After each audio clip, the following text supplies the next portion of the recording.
India में जो G20 की मीटिंग्स चल रही हैं उनमें एक डील हुई है इंडिया और सऊदीया यूएई की कि वो इंडिया से लेके यूएई तक सऊदीया तक रेलवे ट्रैक बिछाने वाले हैं और मे भी वो ट्रैक आगे यूरोप तक जाए। ये नहीं कि हमको या हमारे में जज्बा तो है ना, उनसे ज्यादा है। अच्छा, जज्बा ज्यादा है। जज्बा हमारे में इसमें ये है कि अगर हम शहीद होते हैं तो हमें सीधी जन्नत है, ये तो हमें एक है ना। ठीक है। बाकी ये है कि वो हमसे थोड़ी टेक्नोलॉजी में आ गए हैं, इसमें तो कोई शक नहीं है। अच्छा, आपने बोला टेक्नोलॉजी में आगे, ये बात तो मैं एग्री करता हूँ, लेकिन जो आपने बोला जज्बा ज्यादा है वो आपने बोला जी इस्लाम की मुसलमान होने की निस्बत। उधर आपको पता है मुसलमान हमारे से ज्यादा है। कई बार उनसे पैसे लेके वापस नहीं किए। अच्छा, नहीं हाँ। ये वजह तो नहीं, मतलब पैसे हमने लेके वापस नहीं किए तो वो इस गुस्से में मंदिर बना रहे हैं। इसी गुस्से में बस इसी गुस्से में ही ना हमारे पे वो ट्रस्ट नहीं ना कर रहा है। ठीक है, अगर ट्रस्ट करें तो जरूर हमें पैसे दें। वो कह रहे हैं कि इनको हर बार देते हैं, फिर वे उस कचकोल खाली का खाली इनका। अब हो ये रहा है कि क्योंकि चाइना का बेल्ट एंड रोड इनिशिएटिव है तो अमेरिकन वांट के उनके जो तहादी हैं उनको कुछ दिया जाए। तो इस सिलसिले में India, Saudi Arabia, United Arab Emirates जो हैं ये और प्रेसिडेंट बाइडन जो हैं ये सारे मिल के एक मेजर जॉइंट इंफ्रास्ट्रक्चर डील की बात कर रहे हैं। ये सुबह इंडिया के लिए कैसा चमकता हुआ और चढ़ता हुआ सूरज लेकर आई है। G20 की समिट ने ये साबित कर दिखाया है। G20 की समिट के प्लेटफॉर्म ने दुनिया को ये बताया है कि इंडिया कैसे दुनिया की एक लीडिंग पावर बन चुका है। और इंडिया ने इस G20 की समिट में ये पिच किया है, दुनिया को बताया है कि अगले चंद सालों में ये मुल्क भारत कहाँ पर पहुँचेगा और इस वक्त ये किस जगह पर खड़ा है। जय हिंद दोस्तों, मैं विजय और आप देख रहे हैं अभी रिएक्शन। तो दोस्तों G20 समिट में अभी एक बात सामने निकल कर आई है कि इंडिया से गल्फ कंट्रीज, अरब कंट्रीज होती हुई यूरोप तक एक कॉरिडोर बना जाएगा जो कि शिपिंग और रेल कॉरिडोर होगा। तो दोस्तों ये जो कॉरिडोर बनेगा इससे इंडिया को बहुत ज़्यादा फ़ायदा मिलने वाला है और साथ ही अरब मुल्कों को भी इसका फ़ायदा होने वाला है। मगर इस कॉरिडोर की बात ये खास है कि वो पाकिस्तान को बाईपास करते हुए ये कॉरिडोर बनेगा। तो भाई ये बात सुनकर पाकिस्तानी मीडिया और वहाँ की पब्लिक को तो मिर्ची लगना ही था और जाहिर है कि आज पाकिस्तान में इसी बात को लेके बहुत चर्चाएँ शुरू है कि इंडिया ने ये कैसा कर दिया। तो क्योंकि पाकिस्तानियों को ऐसा लगता था कि उनका जो लोकेशन है, जियो स्ट्रेटेजिक लोकेशन, वो दुनिया में किसी मुल्क के पास में नहीं है, क्योंकि अगर किसी को जाना पड़ेगा तो पाकिस्तान होते हुए मिडिल ईस्ट और यूरोप जा सकते हैं। मगर आज जो ये कॉरिडोर की बात हुई है उसमें पाकिस्तान को बाईपास करते हुए ये जो कॉरिडोर बनने की बात हुई है तो पाकिस्तान अभी फ़िलहाल में बहुत सोच में है। तो देखते हैं कि पाकिस्तानी पब्लिक और पाकिस्तानी मीडिया इसके ऊपर क्या बातें करता है। तो चलिए करते हैं वीडियो को शुरू। मगर वीडियो शुरू करने से पहले जो व्यूअर्स हमारे चैनल पर नए हैं उनसे रिक्वेस्ट करूंगा कि प्लीज़ हमारे चैनल को सब्सक्राइब कीजिए, वीडियो को लाइक और शेयर जरूर कीजिए। चलिए करते हैं वीडियो शुरू। जैसा कि सबको पता है कि इस टाइम दिल्ली में G20 समिट चल रहा है। इंडिया के जो प्राइम मिनिस्टर हैं, इंडिया के ऑफिशियल हैं, मुख्तलिफ कंट्रीज़ के ऑफिशियल्स के साथ, प्राइम मिनिस्टर के साथ मुख्तलिफ डील्स कर रहे हैं। अभी एक बड़ी खबर सामने आई है कि इंडिया से लेके यूएई तक, सऊदीया तक या फिर वो उससे आगे जाकर यूरोप तक एक रेलवे ट्रैक बिछने वाला है जिससे इंडिया से लेके ट्रेड होगी यूएई तक, सऊदीया तक और आगे यूरोप तक। पाकिस्तान की पब्लिक से बात करेंगे कि G20 में जिस तरीके से डील्स हो रही हैं, G20 में जिस तरीके से इंडिया दूसरे कंट्रीज के साथ अपने रिलेशन बेहतर करने की बात कर रहा है, इवन इस्लामिक कंट्रीज के साथ, पाकिस्तान इसको किस नज़र से देखता है, पाकिस्तान की ये पब्लिक इस पर अपनी क्या ओपिनियन देती है, जानेंगे इस वीडियो। इसमें रेलवे नेटवर्क है जो कि गल्फ और अरब स्टेट्स को सारे को कनेक्ट करेगा। शिपिंग लेन्स हैं जो कि इस खिते में इंडिया को कनेक्ट करेगा और सऊदी अरेबिया और इजराइल के अगर ताल्लुकात नॉर्मलाइज हो जाते हैं तो ये रेलवे सिस्टम जो है ये इजराइल और इन ममालिक तक भी चला जाएगा। टॉपिक पे आते हैं कि भाई दुनिया के तमाम बड़े बड़े कंट्रीज़ हैं या जो भी कंट्री डेवलपमेंट करना चाहता है, आगे बढ़ना चाहता है, वो डील करता है दूसरे कंट्री के साथ। अभी इंडिया में G20 की मीटिंग चल रही है, मतलब दुनिया के बड़े बड़े जो कंट्रीज़ हैं वहाँ पे आए हैं और वो मीटिंग कर रहे हैं और अभी उनमें से सऊदीया और यूएई के साथ इंडिया वाले डील करने जा रहे हैं कि भाई इंडिया से लेके यूएई, सऊदीया तक रेल ट्रैक बिछने वाला है। क्या कहेंगे, इतने बड़े बड़े प्रोजेक्ट वो लोग कर रहे हैं, दुनिया में अपनी डील्स कर रहे हैं और पाकिस्तान में जो सिचुएशन है इस टाइम, जो पाकिस्तान की सूरत हाल है वो बहुत नाजुक है। हम आते हैं मीडियम तबके पे, ठीक है ना।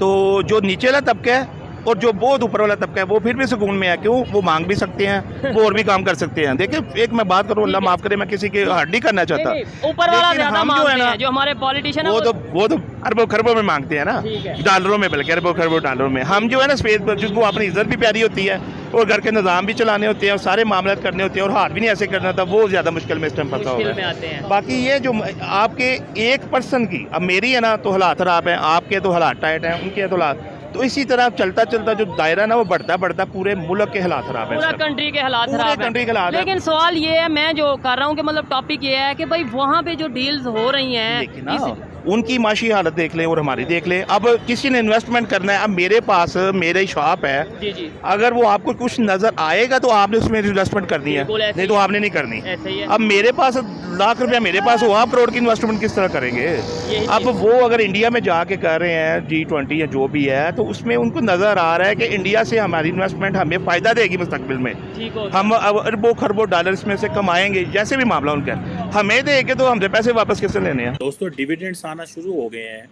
G20 के, और इंडिया का जो ग्लोबल एक्सपोजर था उस हवाले से अमेरिका, जिसने काफ़ी अर्से पहले से ये सोच लिया था कि हमने BRI belt and road initiative का कैसे मुकाबला करना है, अब हो ये रहा है कि क्योंकि चाइना का बेल्ट एंड रोड इनिशिएटिव है तो अमेरिकन्स वांट कि उनके जो तहादी हैं उनको कुछ दिया जाए। तो इस सिलसिले में India, Saudi Arabia, United Arab Emirates जो हैं, ये और प्रेसिडेंट बाइडन जो हैं, ये सारे मिल के एक मेजर जॉइंट इंफ्रास्ट्रक्चर डील की बात कर रहे हैं।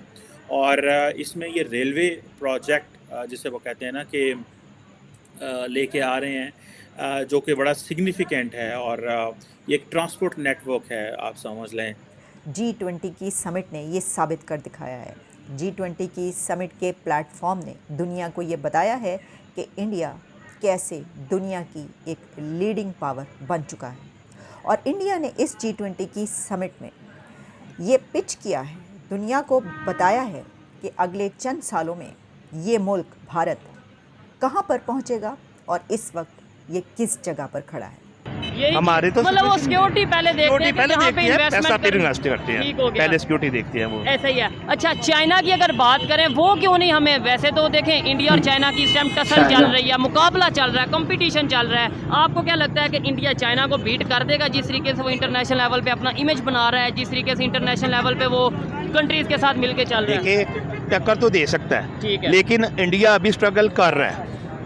जो वो चाइना वो स्ट्रगल करके एक पावर बन चुका है। हाँ, ये ठीक बात हो गया ना, इंडिया अभी बच्चा स्टार्ट हुआ ठीक है, वो जब इसका तजर्बा बढ़ेगा इंडिया का तो जाहिर बात है उनका भी लेकिन तो बढ़ता आपको है नहीं ना। लगता इंडिया बहुत तेजी से बहुत तेजी से आगे आ रहा अच्छा। है, बहुत तेजी से आगे आ रहा है इंडिया, इसमें कोई शक नहीं, ठीक है? बहुत तेजी से आ रहा है। हमारा मुखालिफ है, हमें इसमें है तो सही है, नहीं, हम लेकिन अपनी ये फिर सोच भी- क्यों नहीं बदल लेते? एक वैसे बात कर रहा हूँ कि मुखालिफ है, हमें तो उल्टा सीखना चाहिए। आप ये मान रहे हैं कि वो आगे जा नहीं ना रहे हैं। सीखते, हम नहीं ना सीखते, हम टांगे खींचने वाले लोग हैं, सीखने वाले नहीं है। ये चीज़ है। हम टांगे खींचने वाले हैं, हमारा भाई भी ऊपर जा रहा होगा ना, हम सहायश और हमारा तो हम कहेंगे यार अपने जिद को छोड़ के हम उसको पकड़ेंगे। और शायद यही वजह है आज पाकिस्तान जिस कंडीशन में, बड़ी वजह यही है कि हम अपने नेबर, इवन अपने भाई को आगे बढ़ता नहीं देख सकते। नहीं देख सकते, बिल्कुल क्या नहीं देख कहेंगे सकते। कि अगर वो लोग आगे जा रहे हैं, इवन दूसरे कंट्रीज उनके साथ, इस्लामी कंट्रीज भी अपने रिलेशन बेहतर कर रहे हैं, हम लोग क्यों नहीं बेहतर कर लेते? सोच क्यों नहीं बदल लेते कि भाई ये दुश्मन है, इसमें रेलवे नेटवर्क है जो कि गल्फ़ और अरब स्टेट्स को सारे को कनेक्ट करेगा, शिपिंग लेन्स हैं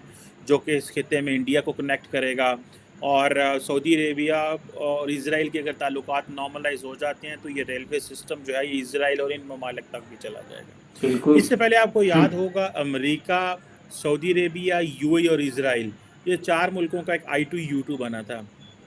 सऊदीज़ ने कहा था दी अमारातीज़ हैव बैकस्टैब्ड। अमेरिकन्स फेल्ट कि हम अमारातीज़ को बहुत ज़्यादा फेवर कर रहे हैं, सऊदीज़ फील कर रहे हैं the Saudis are going in Chinese block.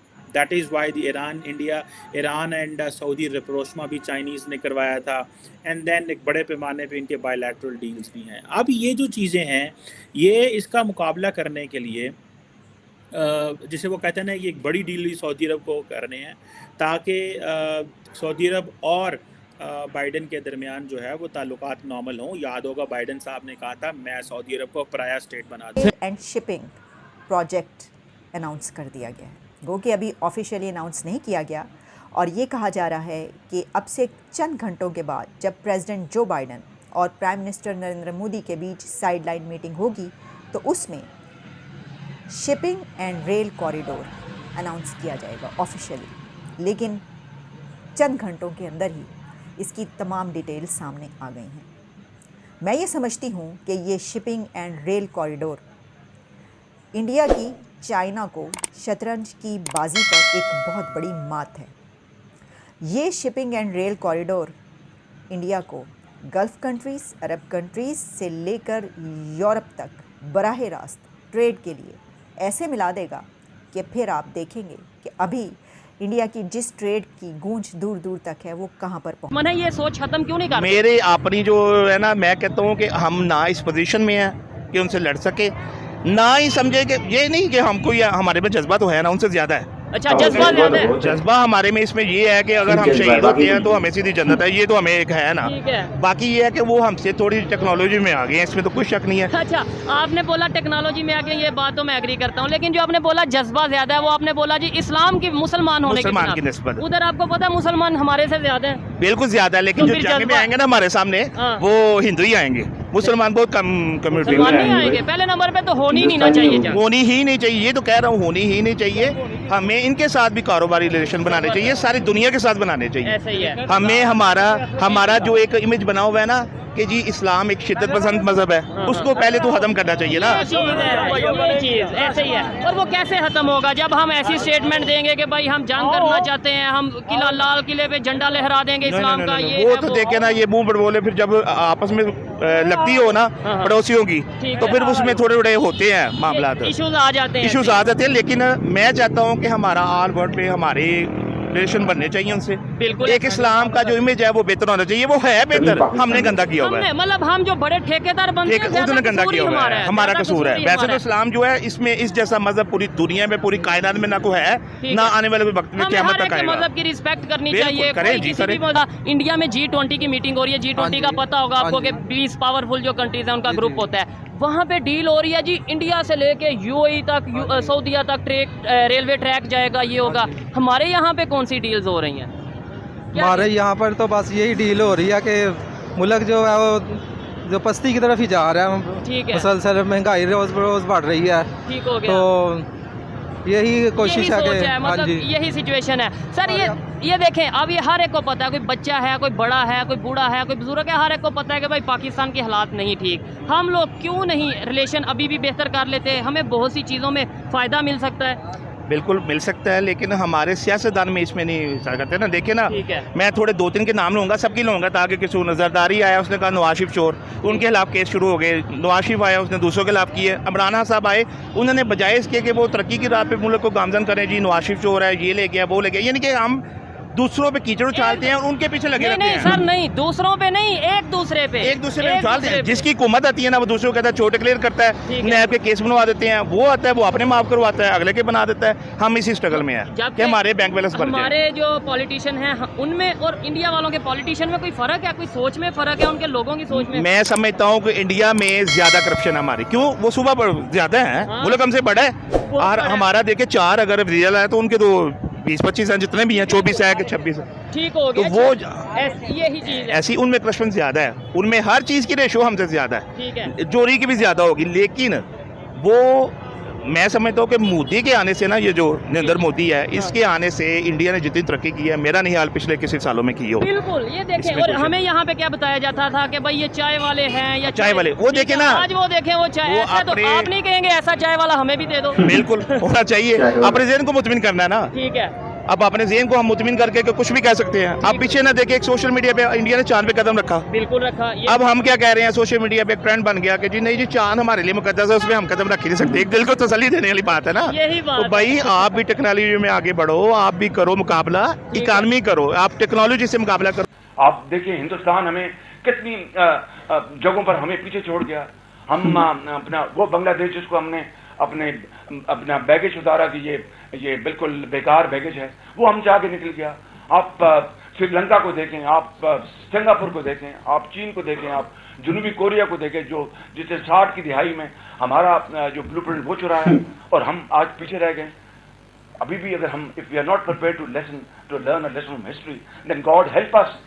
मगर आज भी इस कौम में तड़प है बड़ी, इस कौम में बहुत जज्बा है। कल भी मैंने देखा, हर जगह देख रहा हूँ कि आए मिलकर पाकिस्तान को बनाएं, आए हिंदुस्तान को टेक्सटाइल में, हम एजुकेशन में, हेल्थ में, इनोवेशन में, रिसर्च में पीछे छोड़ें। हम टर्की और हम मलेशिया के हम पल्ला बने और वक्त आए कि हम यूरोप के मुकाबले में खड़े हों। आज हिंदुस्तान अगर G20 में जाता है तो मेरे दिल को तीर लगते हैं कि उसमें कौन सी वो तीर जनाब लगते हैं भाई इसके। कीनिया नुस्खा है हिंदुस्तान में कि मोदी जाके खड़ा होता है और हम खड़े तमाशा देख रहे हैं। तो दोस्तों ये थी आज की वीडियो, और अगर ये रेल कॉरिडोर और शिपिंग कॉरिडोर प्रोजेक्ट अगर हो जाता है तो इससे इंडिया को गल्फ कंट्रीज, अरब और यूरोप के साथ में ट्रेड करने में काफ़ी आसानी होगी, समय बचेगा, फ़ायदा भी मिलेगा, और साथ ही में अरब और गल्फ कंट्रीज़ का भी इसमें बहुत बड़ा फ़ायदा होने वाला है। मगर भाई हमारे पाकिस्तान का तो इसमें बहुत बड़ा नुकसान हो जाएगा अगर ये कॉरिडोर बनता है तो। मगर पाकिस्तान के, अभी आपने वीडियो में देखा होगा, पाकिस्तान के जो लोग हैं, कुछ लोगों की अकल ठिकाने आ रही है कि उन्हें लग रहा है कि अभी इंडिया से दोस्ती करने में भी बेहतरी है, रिश्ते सुधारने में भी बेहतरी है, क्योंकि पाकिस्तान की हालत दिन ब दिन ख़राब होती जा रही है और इंडिया की चमक बढ़ते जा रही है। फिर भी पाकिस्तान में कुछ समझदार लोग बहुत कम है और कुछ लोग अब समझने लगे, मगर फिर भी उन्हें बहुत समय लगेगा भाई, क्योंकि उनके लीडर जो है वो तो एक दूसरे की टांग खींचने में लगे रहते हैं। तो अगर कोई लीडर इंडिया के साथ अच्छे ताल्लुकात करने की कोशिश भी करेगा, दूसरा आएगा और वो वापस से ख़राब करेगा। तो ये हाल पाकिस्तान का है। तो दोस्तों ये थी आज की वीडियो, आशा करता हूँ आप सभी को अच्छी लगी होगी। तो चलिए चलते हैं, मिलते हैं अगली वीडियो में। मगर जाने से पहले फिर से एक बार कहूँगा कि जिन व्यूअर ने हमारे चैनल को सब्सक्राइब नहीं किया है, प्लीज़ हमारे चैनल को सब्सक्राइब कीजिए, वीडियो को लाइक और शेयर जरूर कीजिए। तो चलिए चलते हैं, मिलते हैं अगली वीडियो में, तब तक के लिए जय हिंद।